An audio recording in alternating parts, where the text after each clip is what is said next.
tú habitas la alabanza de tu pueblo,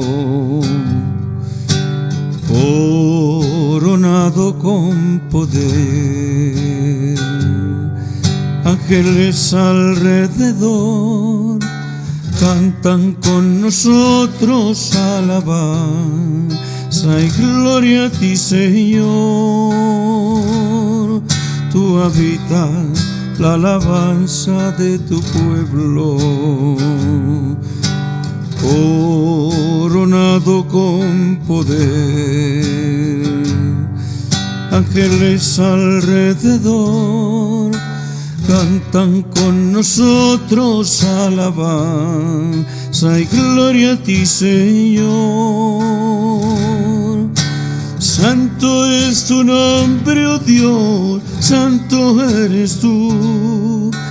La creación declara tu gloria, santo eres tú. Santo es tu nombre, oh Dios, santo eres tú. La creación declara tu gloria, santo eres tú. Tú habitas la alabanza de tu pueblo, coronado con poder, ángeles alrededor cantan con nosotros alabanza y gloria a ti, Señor. Tú habitas la alabanza de tu pueblo, coronado con poder, ángeles alrededor cantan con nosotros alabanza y gloria a ti, Señor. Santo es tu nombre, oh Dios, santo eres tú. La creación declara tu gloria, santo eres tú. Santo es tu nombre, oh Dios, santo eres tú. La creación declara tu gloria, santo eres tú.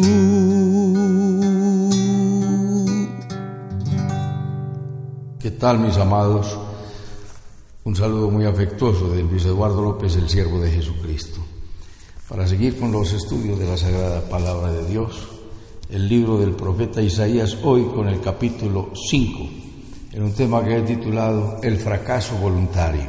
Isaías capítulo 5, el fracaso voluntario. Desde la antigüedad Dios vio los desvaríos de los seres humanos, su locura, su persistencia en el pecado, y de toda la masa humana desviada, Dios escogió a un hombre que vivía en una tierra pagana, en Ur de los Caldeos, Abraham, y de él levantó a un pueblo al que crió, consintió, liberó, protegió, amó, le dio leyes y le dio todos los cuidados que ustedes pueden saber por las Sagradas Escrituras, y si no lo saben los vamos a ir recordando paso a paso para que todos recordemos. El repaso y la repetición es la mejor ley del aprendizaje. Y ese pueblo, con un corazón igual al de toda la humanidad, rechazó a Dios, y toda la humanidad de manera natural rechaza a Dios, aunque el ser humano de manera natural es religioso, pero rechazan al Dios verdadero, y el ser humano se fabrica con mucha facilidad dioses a su amaño, a su antojo y a su talla, y la gente dice con toda la frecuencia: yo creo en Dios a mi manera, en ese Dios que no es exigente, en ese Dios laxo que le permite hacer lo que quiera, y sencillamente cuando quiere venir a callar su conciencia, pues sencillamente dice: Dios, perdóname, aquí estoy, pero sigo viviendo como me parezca. Y uno no puede hacerse sus propios lineamientos. En sus propios pensamientos y en sus propias acciones desviadas, el hombre sencillamente fracasa.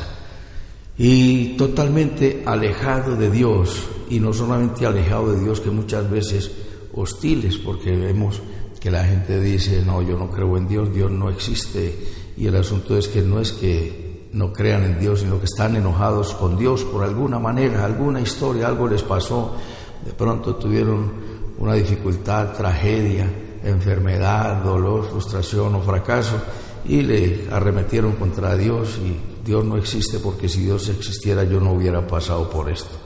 Y ignorando sencillamente que en todas estas pruebas Dios lo que quiere es moldear nuestro carácter para que nos asemejemos a su Hijo, nuestro Señor Jesucristo, que hizo visible a Dios.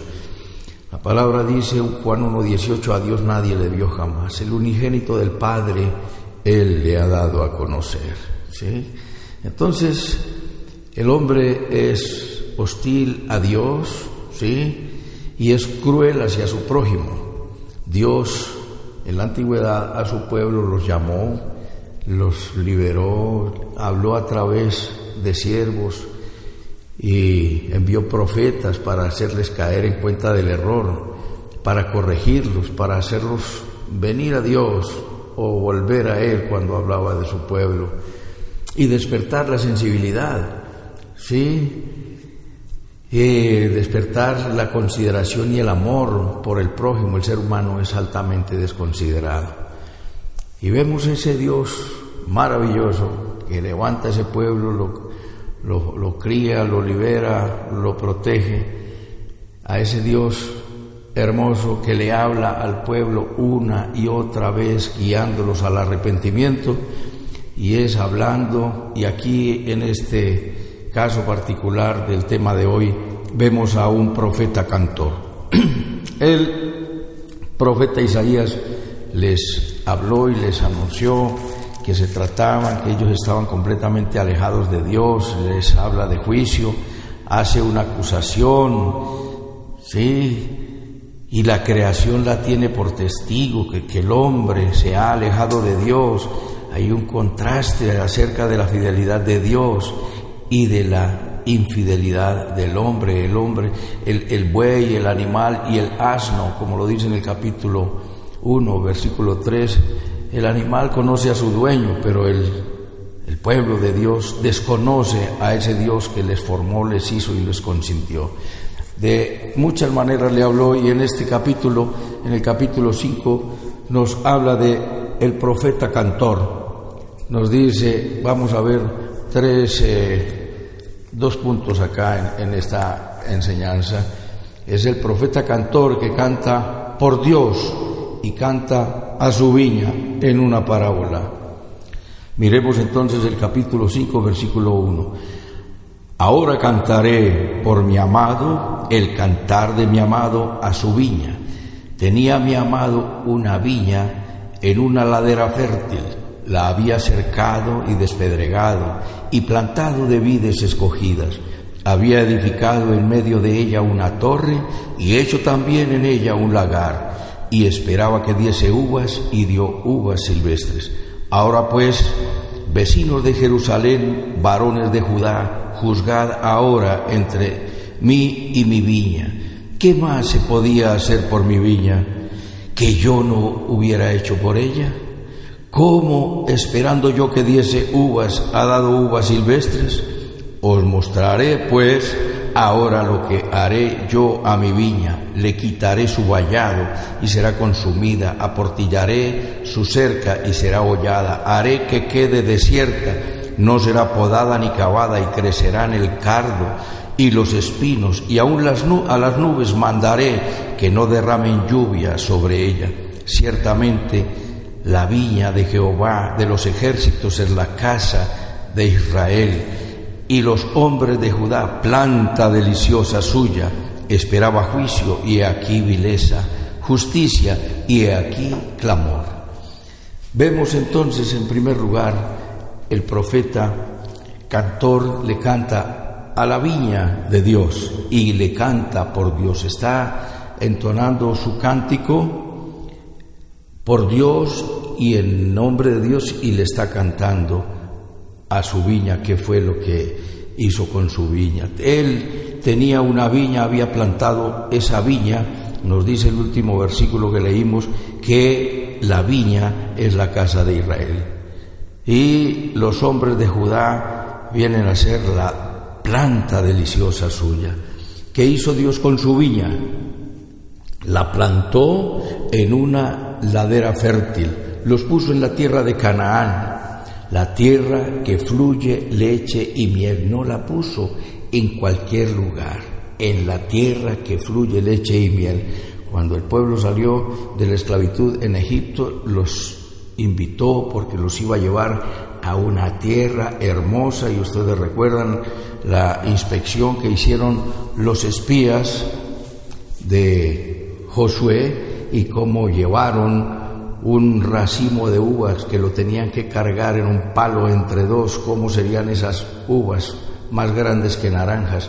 Dios santo, una tierra hermosa y fructífera, y el pecado ha ido vez tras vez deteriorando la tierra, porque como hemos visto, la tierra no se ha dejado descansar. En Levítico capítulo 25 hablamos de cada 7 días descansaría el hombre, cada 7 años descansaría la tierra, pero durante estos miles de años la tierra no ha descansado y vemos una tierra agotada. Pero ahora, con este encierro de la humanidad, hemos visto a los animales y a las flores y toda la naturaleza en un cambio. ¿Por qué? Porque la plaga más grande que hay sobre el planeta es el ser humano. ¿Qué hizo Dios con esa viña? Nos habla de haberla cercado, nos habla de protección. Le puso un cerco y la hizo apta para la siembra, la despedregó, le quitó todo lo que no permitía que fuese un terreno fértil y la sembró con las mejores vidas, con las mejores vides, la sembró con lo mejor de lo mejor. Pero también nos dice que construyó una torre de vigilancia. Es decir, Dios puso su viña y la puso en la tierra de Canaán. Ya sabemos que es la tierra de Israel, la viña de Dios, la viña del vino rojo de la que nos habla el capítulo 27 de este mismo profeta. Entonces la construyó, le puso una torre de vigilancia que podríamos entender como el templo de Dios. Le hizo un lagar, entenderíamos que sería el altar del sacrificio para ofrecer a Dios lo mejor.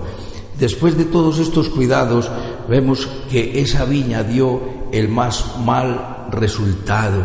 En lugar de buenas y jugosas uvas, lo que dio fue uvas amargas, uvas silvestres, que nunca maduran y no pueden servir para absolutamente nada.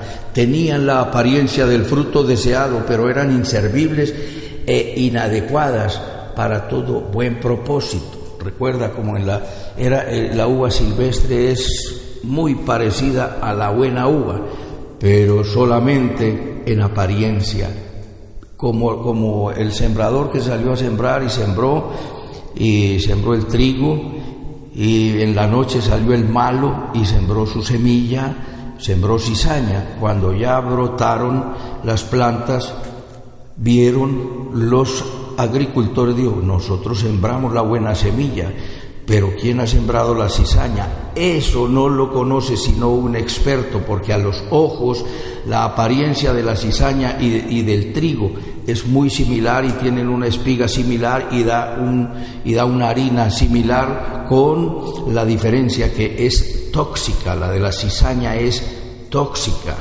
tiene apariencia, como nos dice el apóstol Pablo en 2 de Timoteo capítulo 3, que los hombres de los últimos tiempos tendrán apariencia de piedad, pero negarán la eficacia de ella. Estamos viendo un mundo religioso, un mundo completamente practicante, cargados de medallas, cargados de escapularios, cargados de Biblias en la mano, pero sus vidas no dicen absolutamente nada, porque no hay coherencia. Ninguna satisfacción podían dar esas viñas al viñador, al plantador y protector de esa hermosa viña. Y son las obras de la carne de las que nos habla acá las obras de la carne que no sirven absolutamente para nada. Miramos en Romanos, en el capítulo 8, nos habla de todas esas obras de la carne, porque la carne no puede agradar a Dios. Hay una guerra entre las obras de la carne y el fruto del Espíritu, porque la carne no se sujeta a la ley de Dios y tampoco puede, nos dice el apóstol San Pablo. Nos dice en el versículo Romanos 8:5, porque los que son de la carne piensan las cosas de la carne, pero los que son del Espíritu en las cosas del Espíritu. Porque el ocuparse de la carne es muerte, pero el ocuparse del Espíritu es vida y paz. Por cuanto los designios de la carne son enemistad contra Dios, porque no se sujetan a la ley de Dios, ni tampoco pueden. Y los que viven según la carne no pueden agradar a Dios. Pero nosotros, los que le hemos entregado nuestra vida a nuestro Señor Jesucristo, no andamos sobre la carne. Esas son las apariencias, la cantidad de medallitas y la cantidad de asistencias a los grupos religiosos, y confundimos cuando una persona es muy religiosa, la gente dice, no, es que es muy piadosa. No, eso es otra cosa. La piedad es el conocimiento de la verdad de Dios, de la encarnación, de la pasión, de la muerte y de la resurrección de nuestro Señor Jesucristo. Esa es la piedad.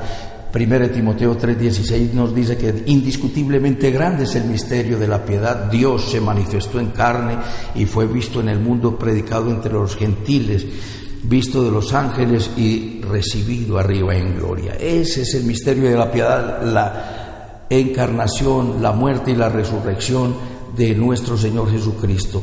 Entonces, mis amados, nos está hablando aquí que andar en la carne es el mal resultado. La vida religiosa no puede dar un buen resultado. En Gálatas 5:19 nos dice que las obras de la carne son adulterio, fornicación, lascivia, lujuria, intemperancia, desamor, ingratitud, malos deseos, pasiones desordenadas, orgullo, vanidad, prepotencia.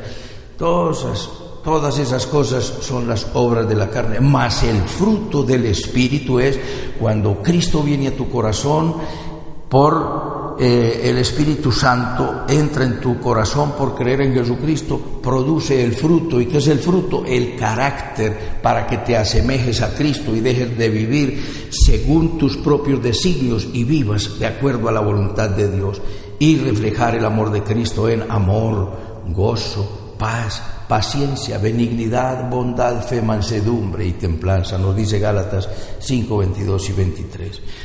Vimos aquí entonces, volvemos a la viña de Dios y vemos que hay un desengaño en el versículo 3. Ahora, vecinos de Jerusalén y varones de Judá, juzgar ahora entre mí y mi viña. ¿Qué más se podía hacer por a mi viña que yo no haya hecho por ella? Estaba desengañado porque le dio todos los cuidados especiales y el resultado natural era sencillamente buen fruto. El mejor viñador del universo, nuestro Señor Jesucristo, siembra su viña y le da todos los cuidados. ¿Cuál es el resultado esperado? Que diera un buen fruto, porque la semilla era una planta deliciosa, como lo vemos en el versículo 7. Ciertamente la viña de Jehová de los ejércitos es la casa de Israel, y los hombres de Judá, planta deliciosa suya.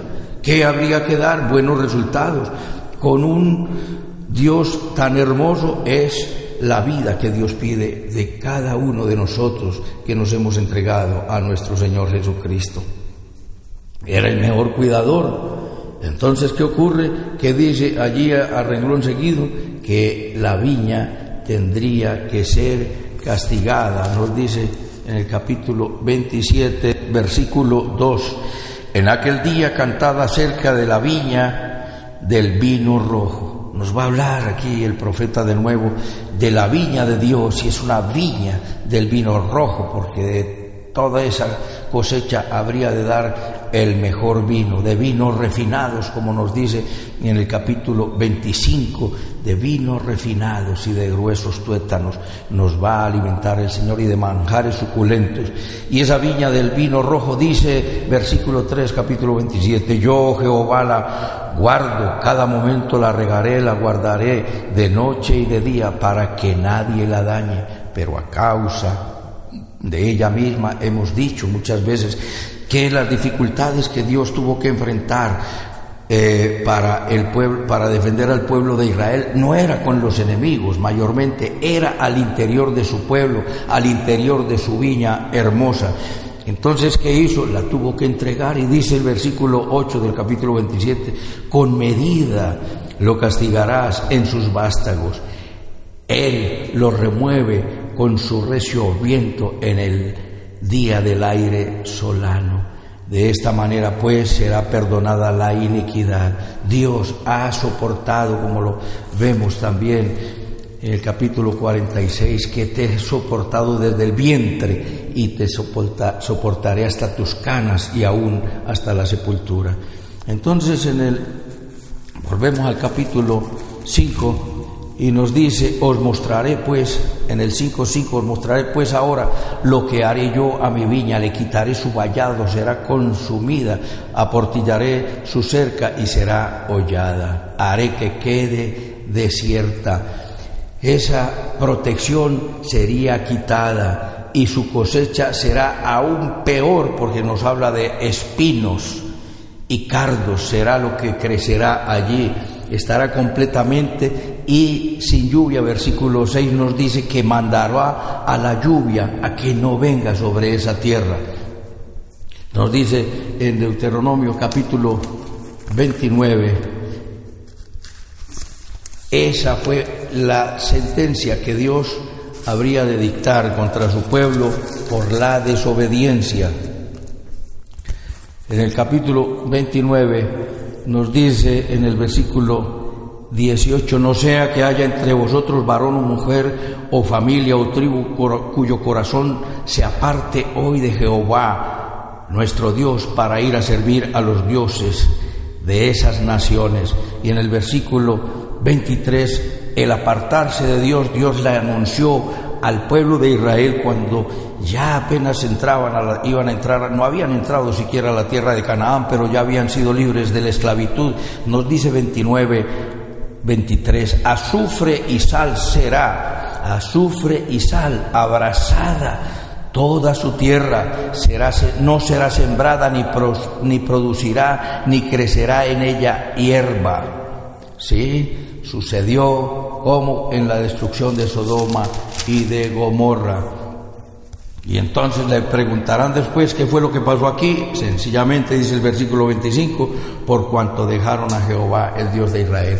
¿Y qué ocurrió con el pueblo de Dios? En el año 70, después de nuestro Señor Jesucristo, fue todo israelita echado fuera de Israel. La ciudad fue quemada, todo fue arrasado. En el año 135, en el 70, el general Tito con su padre Vespasiano, y en el año 135 el emperador Adriano le cambió el nombre de Israel por tierra de Palestina, y a Jerusalén le puso a Elia Capitolia. Y les cuento que no llovió durante 1700 años en la tierra de Israel, y fue hecha guarida de fieras a causa de la incredulidad. La viña de Dios, esa viña de Dios no dio ningún resultado y fue convertida, como lo dice en Deuteronomio, literalmente en azufre y sal. Y ustedes recordarán que cuando en 1948 les entregaron esa tierra para que fuera de nuevo una nación, toda la comunidad internacional se burló de ellos porque era un peladero completamente árido, porque estaba hecho azufre y sal. Pero Dios, en su promesa de que los regresaría a la tierra, como lo dice en Isaías 43, traeré toda mi gente, y como lo dice Ezequiel 36:24, traeré a mis hijos de lejos y rociaré sobre todos agua limpia y los limpiaré de todos sus pecados.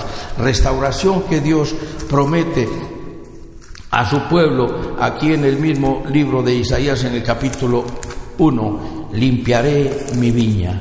Limpiaré mi viña, nos dice 1:26, restauraré tus jueces y restauraré mi tierra. Entonces, ese pueblo rebelde fue la viña de Dios, y lo que hizo fue producir completamente un fruto inservible, que era el desengaño y la gran decepción para el viñador, que era nuestro mismo Señor Jesucristo, en desengaño, y Dios le quitó todas sus defensas.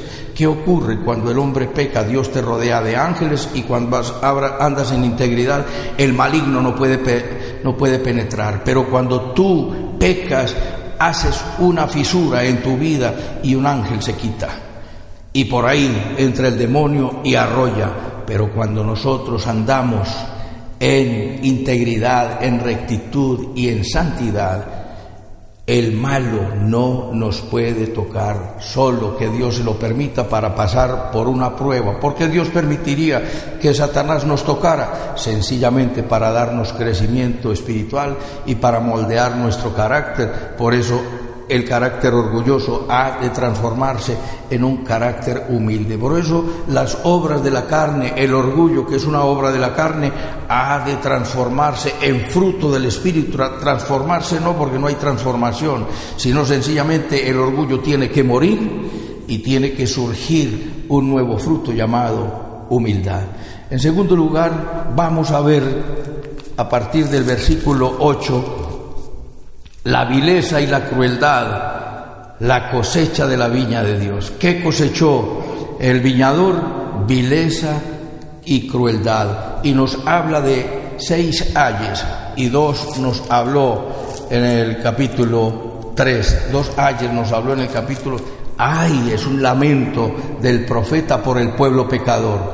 Y esos 6 ayes son 6 pecados, que sería como un resumen y un compendio de muchísimos pecados que tiene el pueblo de Dios y la humanidad y el pueblo incrédulo. Versículo 8, ay de los que se juntan, de los que juntan casa a casa y que añaden heredad a heredad hasta ocuparlo todo. ¿Habitaréis vosotros solos en medio de la tierra?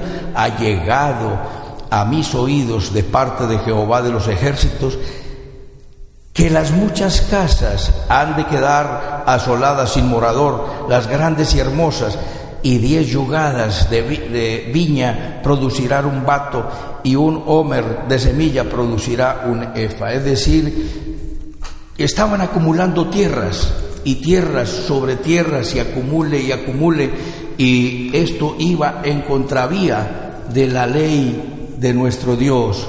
En la ley de Dios nos dice en Levítico 25, en el versículo 23, la tierra no se venderá a perpetuidad, porque la tierra mía es, pues vosotros forasteros y extranjeros sois para conmigo. Por tanto, la tierra de vuestra posesión. Entonces, ¿qué nos está diciendo? En Levítico vimos que en el jubileo, en Levítico 25 nos decía que cada siete días descansaba el hombre, y cada 7 años descansaba la tierra, y cada 7 por 7, 49, en el año 50 descansaba, y era el año del jubileo, las deudas se perdonaban, la tierra regresaba a su primer propietario, a su anterior propietario. ¿Por qué? Porque no pretendía Dios, no quería Dios que hubiera acumulación de riquezas, y es exactamente lo que está haciendo aquí en estos ayes, porque hay una codicia. ¿Cuál es el primer ay? Codicia. Ay de los codiciosos. ¿Qué es la codicia? Es el deseo vehemente de poseer muchas cosas, en especial de riquezas y bienes materiales. La tierra vemos que no se vendía a perpetuidad y contrariaban la ley que Dios le dio a Moisés. Sembrarían mucho y la cosecha sería ínfima. Lo dice en Miqueas. También hay una prohibición que nos da en Miqueas, hablando, hay de aquellos que en sus camas maquinan porquerías y quieren almacenar riquezas, piensan, y las quitan porque tienen en las manos el poder. En Miqueas capítulo 2 dice, versículo 1, ay de los que en sus camas piensan iniquidad y maquinan el mal, y cuando llega la mañana lo ejecutan, porque tienen en su mano el poder. Codician las heredades y las roban, y casas y las toman, oprimen al hombre y a su casa, y al hombre y a su heredad. Por tanto, así ha dicho Jehová: he aquí yo pienso contra esta familia un mal del cual no sacaréis vosotros vuestros cuellos, ni andaréis erguidos, porque el tiempo será malo. Observa que es que Dios es un Dios hermoso, es un Dios de equilibrio, es un Dios de justicia social. Pero ¿dónde está el problema? El problema no es que Dios repartió la plata mal repartida, no, el problema es el ser humano. Llámese capitalismo, llámese comunismo, o llámese la doctrina económico-política y social o religiosa o cultural, como la quieras llamar, no será llevada a realidad y a feliz término, porque hay un problema en el ser humano y se llama codicia y se llama avaricia. ¿Cuántos se mueven en la generosidad? No, el ser humano se mueve en la codicia y se mueve en la avaricia. Nos dice también entonces los codiciosos. En segundo lugar, el otro es de los borrachos habituales que se olvidan de Dios. Nos dice el versículo 11: ay de los que se levantan de mañana para seguir la embriaguez, que se están hasta la noche, hasta que el vino los enciende, y en sus banquetes hay arpas, vihuelas, tamboriles, flautas y vino, y no miran la obra de Jehová, ni consideran la obra de sus manos. Por eso mi pueblo fue llevado en cautiverio, y por eso mi pueblo es castigado. Entonces eran hombres allá y los hay acá que no piensan. En las Sagradas Escrituras no hay una prohibición total del consumo de alcohol, no hay una abstinencia total. Es sencillamente cuando se les prohibía tomar licor, cuando los levitas y los sacerdotes tenían que entrar al tabernáculo para oficiar en el culto sagrado. Solamente allí. ¿Para qué? Para que no fueran a confundir la borrachera y a decir que fue una revelación de Dios. Se les prohibía. Es la moderación. Nos dice que el vino es escarnecedor, nos dice Proverbios 20, y en Proverbios 20, 30, 35 nos dice: no mires la copa cuando rojea, porque te la tomas y morderá hasta que terminas en una sola borrachera y dices: me mordió y cuando me despertare la volveré a buscar. No, eso dice: no os embriaguéis con vino, porque hay disolución. ¿Hasta dónde no puedes tomar? Hasta que te vuelvas un disoluto y un loco. Pero Dios nos dice: ay de los borrachos que se olvidan de Dios.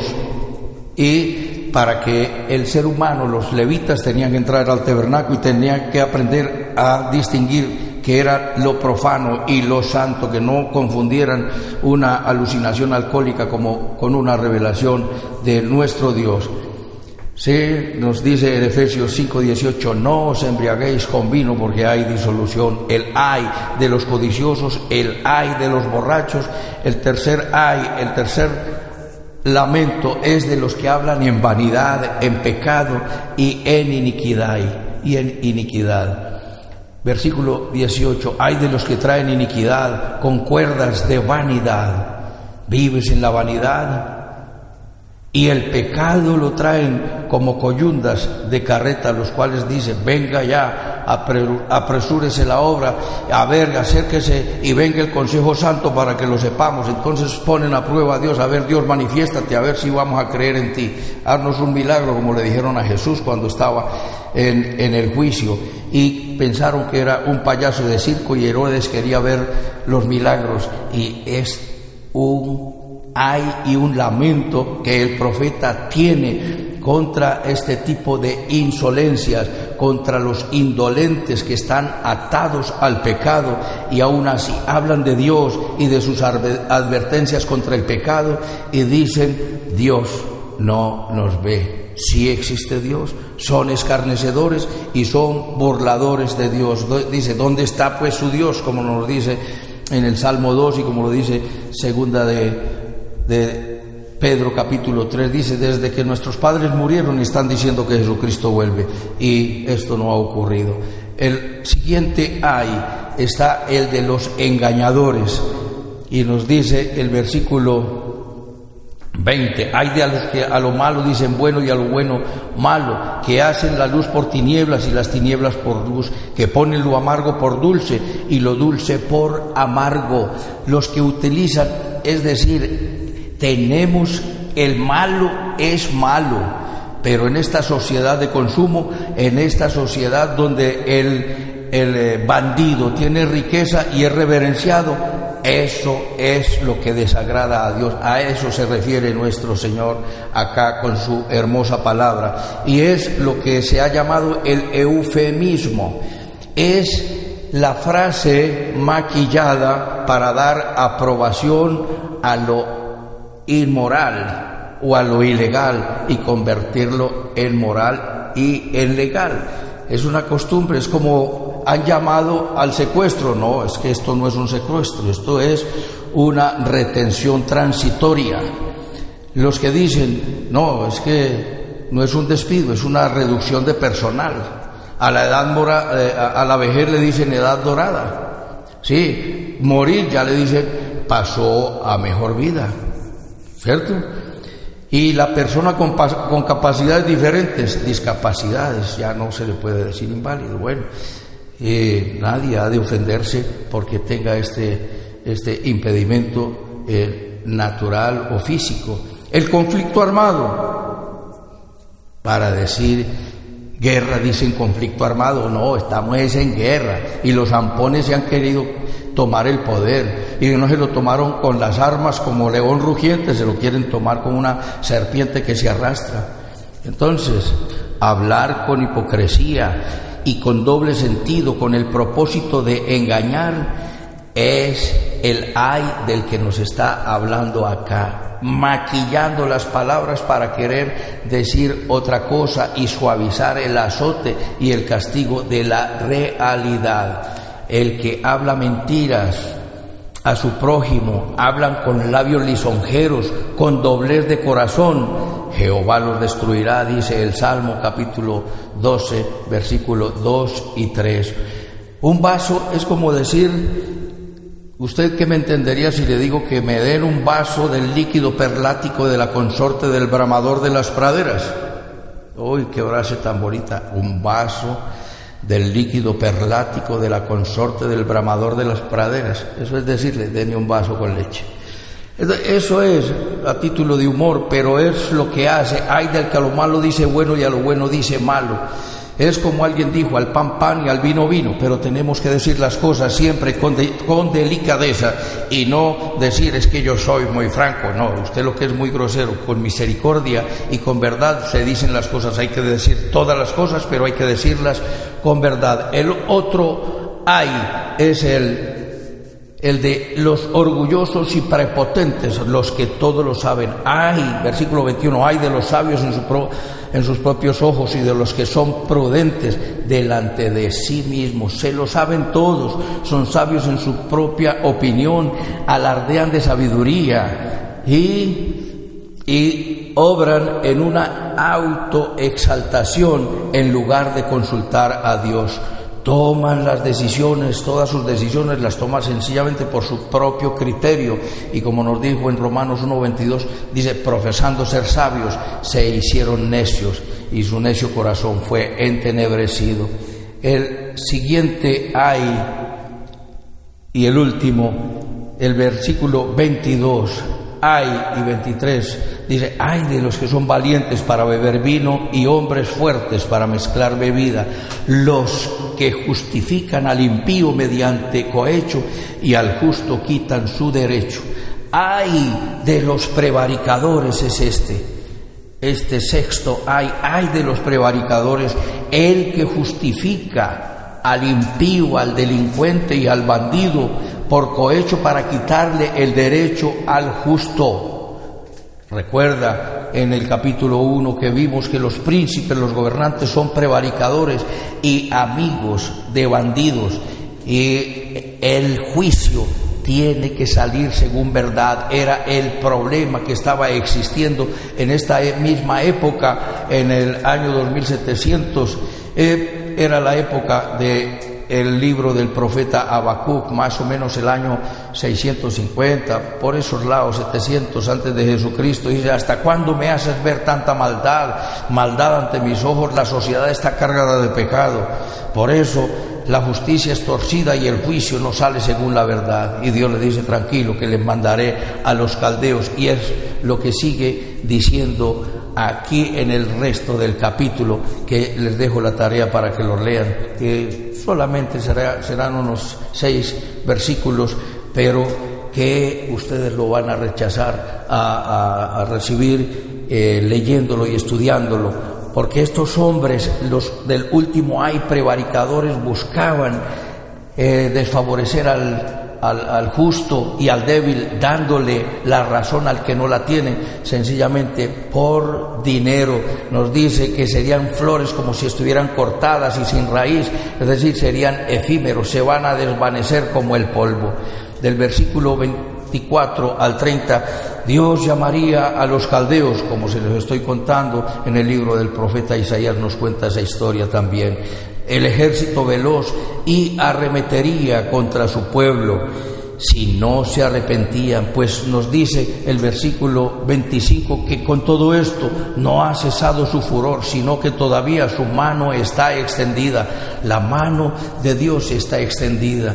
Hay un profeta cantor que viene y le cuenta, le hace un cántico hermoso, poético y profético, y le canta a la viña y le dice que esa viña era hermosa y la plantó en una ladera fértil, la cercó, la despedregó, plantó viñas escogidas, un sembrado súper especial, edificó torre, sembró, puso en ella un lagar, esperó que diera buenas uvas y las dio silvestres, que no eran sino amargas. Dios le quitaría la protección, y vemos que eso fue lo que ocurrió al pueblo de Israel, y no llovió en esa tierra por 1800 años.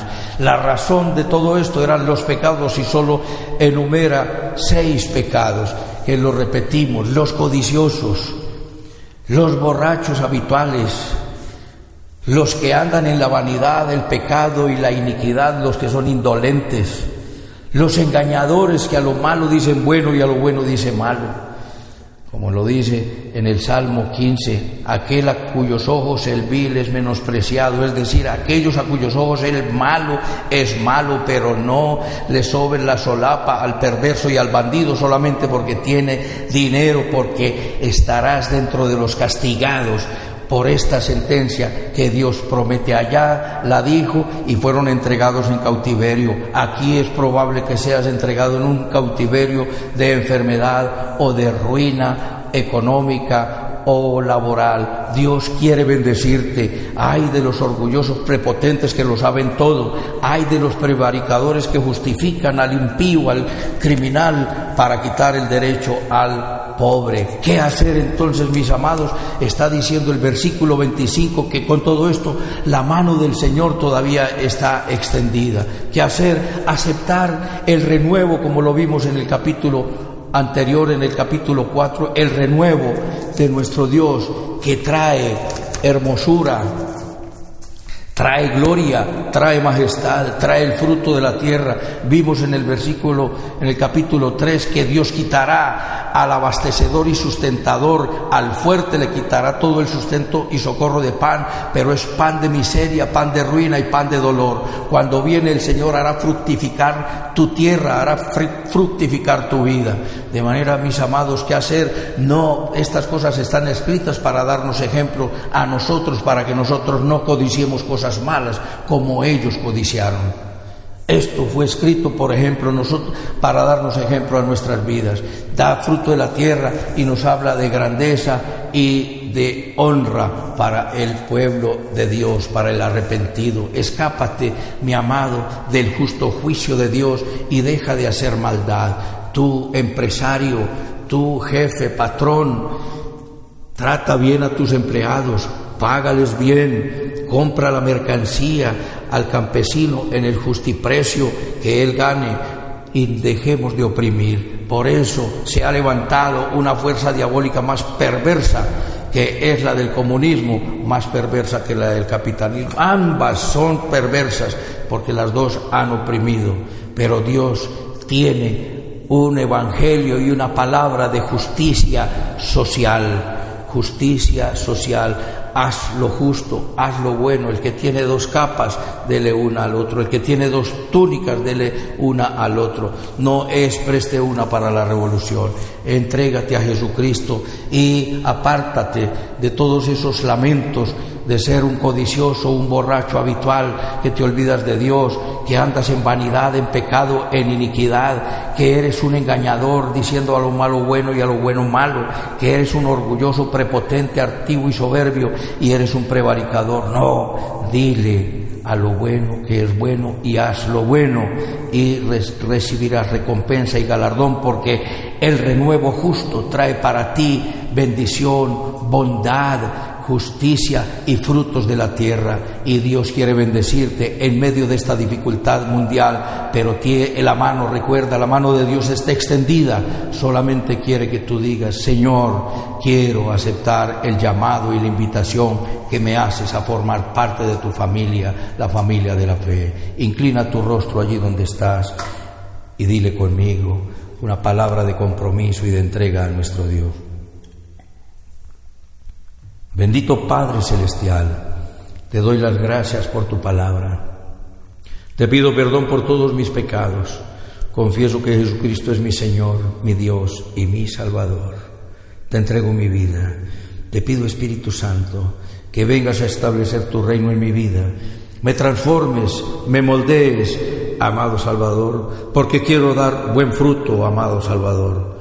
Quiero ser diferente y vivir para la gloria de Dios. En Cristo Jesús. Amén. Permíteme orar por ti. Soberano Señor Dios y Rey, gracias por tu palabra, amado Salvador, porque ahora nosotros, tu pueblo, tu iglesia, es esa viña de Dios, y que como viña de Dios, la viña del vino rojo, Señor, llevemos fruto, porque en esto es glorificado el Padre Dios, en que llevemos mucho fruto, mucho fruto. Mucho fruto. El que no lleva fruto, Dios de la gloria, no sirve. El hacha está puesta a la raíz del árbol, y el que no sirve, Señor, no sirve. Pero tú nos haces aptos y nos haces, Señor, terreno fértil, y nos conviertes en bosque para ser fructíferos para tu reino. Recibe toda la adoración y haz tu obra en nuestras vidas de transformación. Bendice nuestro país, el presidente, los que están en eminencia, los alzados en armas, los terroristas, las víctimas de la violencia, los que están secuestrados, los que tienen un credo distinto, y de manera especial oramos por el pueblo de Israel y por la paz de Jerusalén. Por sobre todas estas cosas oramos para que vengas pronto. Ven pronto, Señor Jesús, quedamos en tus manos, dando la gloria al Padre, dando la gloria al Hijo y dando la gloria al Espíritu Santo. En Cristo Jesús, Señor nuestro. Amén. Amén y amén. Un abrazo, mis amados, hasta otra oportunidad.